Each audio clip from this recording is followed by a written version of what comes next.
You know, I'm 44 and I'll be 45 in January, but I definitely have an appreciation for the younger generation. So if you were born after 1990, this is for you. Keep doing what you're doing. Keep moving forward. You know, it's funny because if you impact things moving beyond 2020, if you are impacting things in the 2020s going forward, if you're coming up with brilliant ideas, then you've achieved a lot. The landscape is oversaturated with so many options. So if you're able to do something really, really amazing moving forward, then you've achieved a lot because you did it with all these options and obstacle courses that have filled the world up. And you've been able to navigate through that and develop something of genius. So keep moving forward, okay? On the other hand, there are elements of this era that need a little bit of work. Just a little bit of work. There needs to be a little dose of something that has been missing for a while. And when I sit and think, I say, okay, so I was born before the internet, so I remember what life was. And now I'm experiencing life during the internet. So there's two different eras that I'm fortunate to see develop. I'm very happy that I was actually born before the internet, but I'm also happy to be here now. Okay, I'm grateful for my entire life. I do mention that if I could go back and live it all over again, I would. No regrets. If I had to choose which era I was more happy with, well, let's see. So from 2000 to 2020, let's look at that. 2000 to 2020. We're just going to look at that section right there. So, okay, you have e-commerce, right? You have the ability to communicate with people all around the world at the push of a button. The ability to, reunite with friends or associates that you haven't seen in a long time. You have these social media platforms. The ability to do things from your home or do things from wherever you are at the push of a button. Everything is instant. You can communicate quickly. You don't always have to make that phone call that you did back before. Okay, great. Excellent. Things are kind of more simplified. A lot of options to choose from. YouTube. I love YouTube. You know what? I would say my favorite thing between 2000 and 2020 is YouTube. In terms of this era, YouTube is big because you can find a lot of stuff on YouTube. Free platform, great. A lot of people have blossomed from it, have developed careers and expanded their brands. Okay, cool. What else? Expression, maybe the expressions of today, the ability to enhance old ideas and concepts. Okay, cool. What else? Access to information. Yes, a lot of access to information, a lot faster. At one point you had to search for stuff, and now you can do even more research and go in depth. Yeah, that's really, really good stuff. Accessibility to people that you didn't have access to before. For example, once upon a time, you just didn't have access to people in high positions. Now you do because they have social media platforms or they have their LinkedIn. If you want to connect to someone in a higher position, you can. There's a lot of things in the 2000s that have been great. Okay, so that would be it. For me, that would be it. Yeah, I think that's it. Yeah.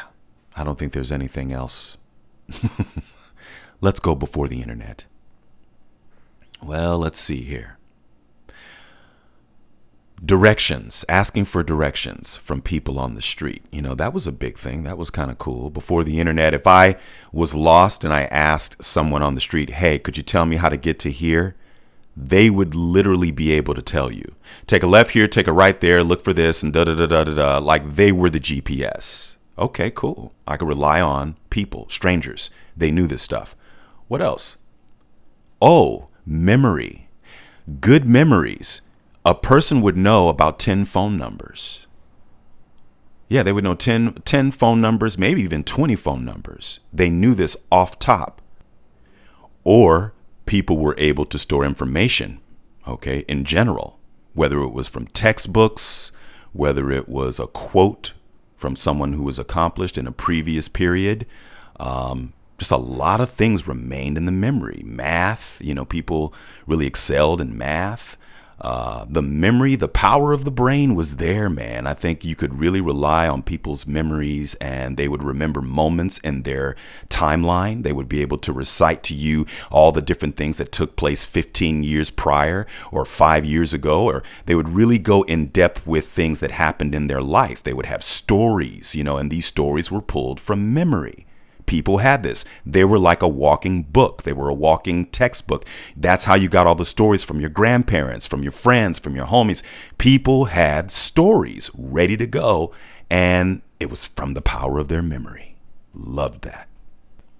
Okay, what else? Customer service. Oh, yeah.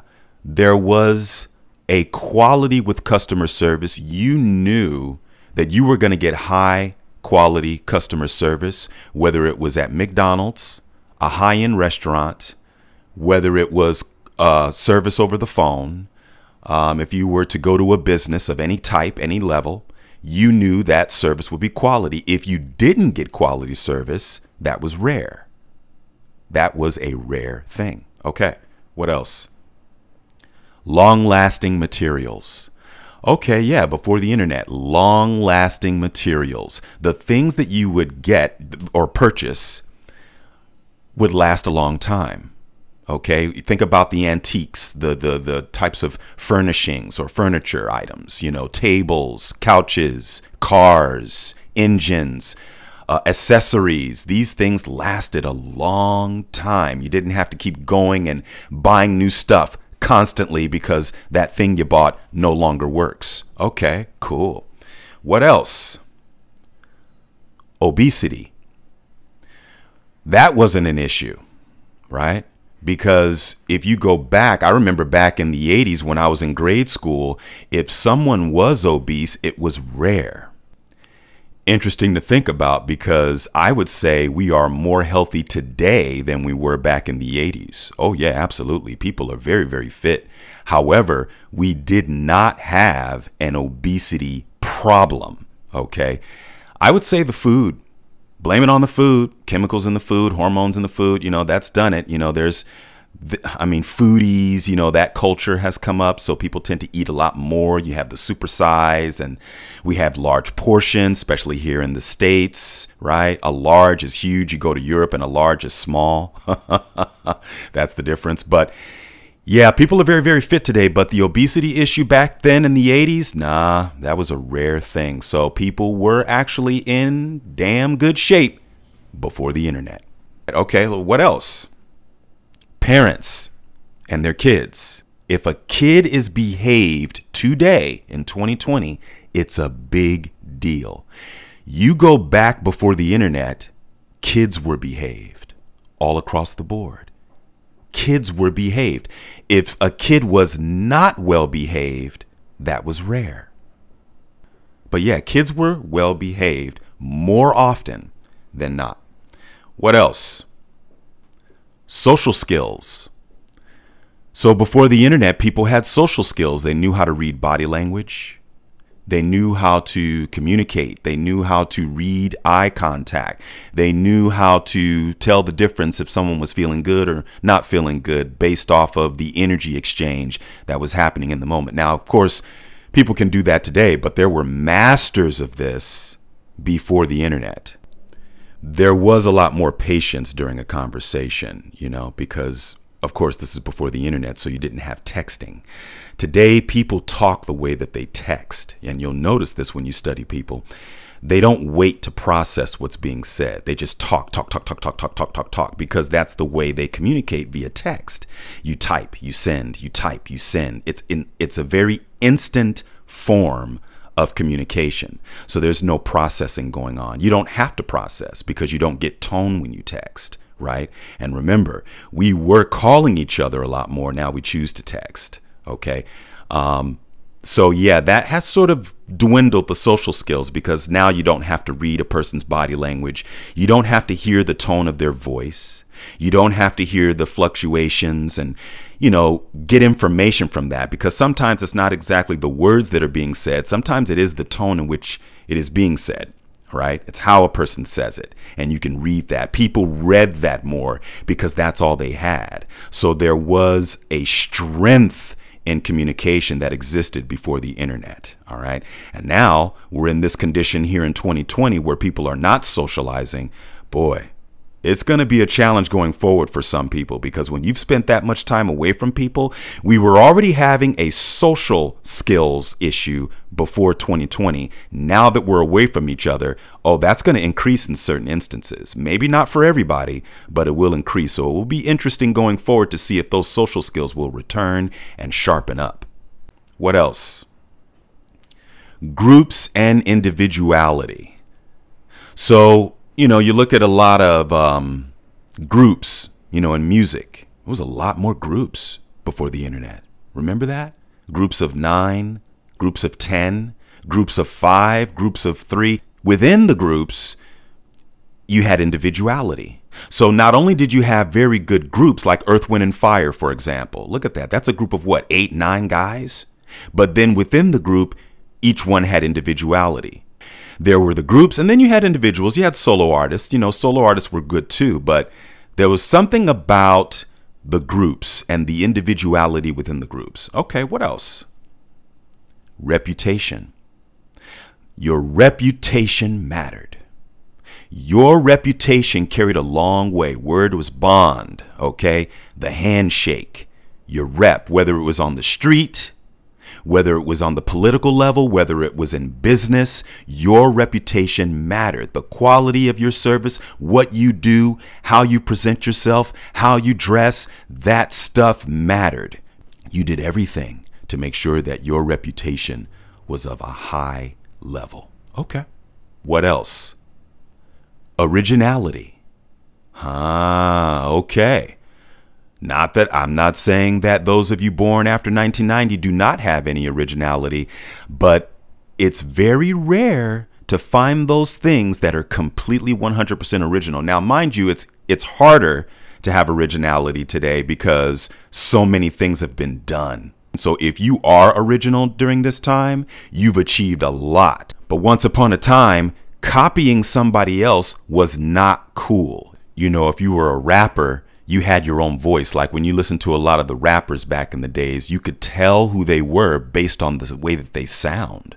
You could tell the difference between LL Cool J and KRS-One. You could tell the difference between Guru and Q-Tip. You could tell the difference between Rakim and Busta Rhymes. You knew the differences between these rappers because each and every single rapper had their own individual style, their signature. What they did, they weren't trying to copy everybody else. Okay. You didn't have cover bands. Okay. Yeah, you did have people copying things to a point, but it wasn't the dominant idea to do a cover of somebody else's material. If you did that, you were kind of frowned upon. Now it's a cool thing to be a cover band, but back in the days, nah. You weren't trying to do other people's stuff. You wanted to do your own stuff. You know what I mean? Originality was king. Guys, girls, kids, adults, everybody. The goal was to be as original as possible. Yes, there were remakes. Yes, there was the copying of certain things, and you did have plagiarism back in the days. However, it was not the dominant activity. What else? Appreciation for before. We had an appreciation for things from before. We appreciated the 40s. We appreciated the 50s. We appreciated the 30s, the 70s. There was an appreciation for the things from before. We didn't bash it, even though we were living in our own generation. That doesn't mean that those of you born after 1990 do not appreciate before, because a lot of you do, and a lot of you I have met. Some of you really love the 80s. Some of you really love the 70s, like the music from the time, the style from the time. You don't devalue before, even though you're reinventing it, So I bring all this up because there seems to be a movement or a culture that's going on right now that's bashing everything from the past. And even though living in the past is not necessarily the greatest idea, it's good to be in the now and it's good to push forward. Okay, got to do that. But there are things from the past that have tremendous value. Tremendous value. And I would say if there was anything from the past that I would want to return, it would be quality. Quality.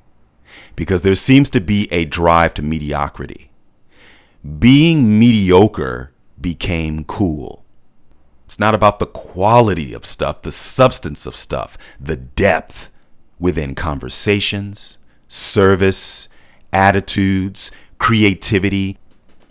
Reboots didn't start in the 2000s, okay?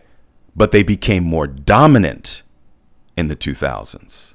If you come up with a brilliant idea that's never been done and you are able to successfully create this right now in a time where there's so many options to choose from, you are doing a lot. And some of you already have. And you know what? Keep going. Keep going. If you've done it now, excellent. If you haven't, make it happen, because this is the time. A lot of opportunity is here, but you got to be able to look at the grand scheme of things. Okay. Talk to your elders, pull that knowledge from them.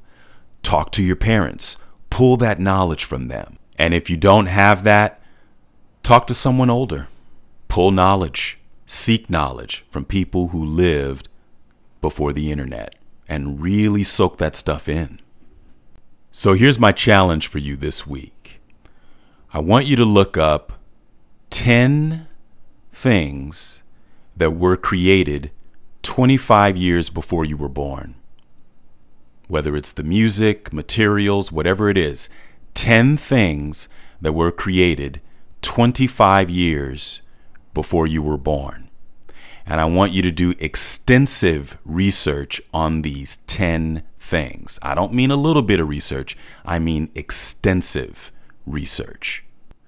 Now, a little extra for those of you that were born after 2005, your 25-year research begins at 1990.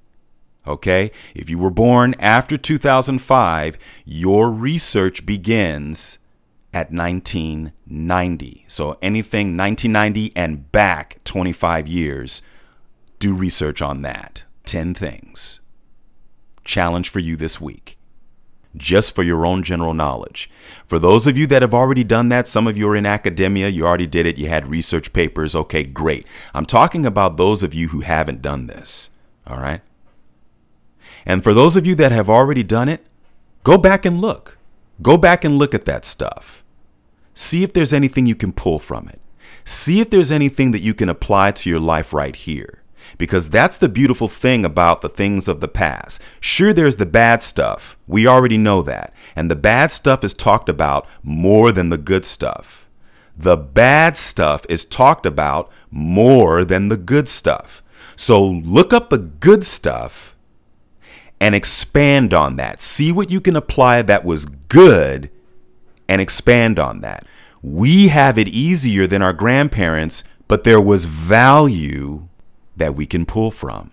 There was something very powerful and magical during the time of our grandparents, and they had it harder.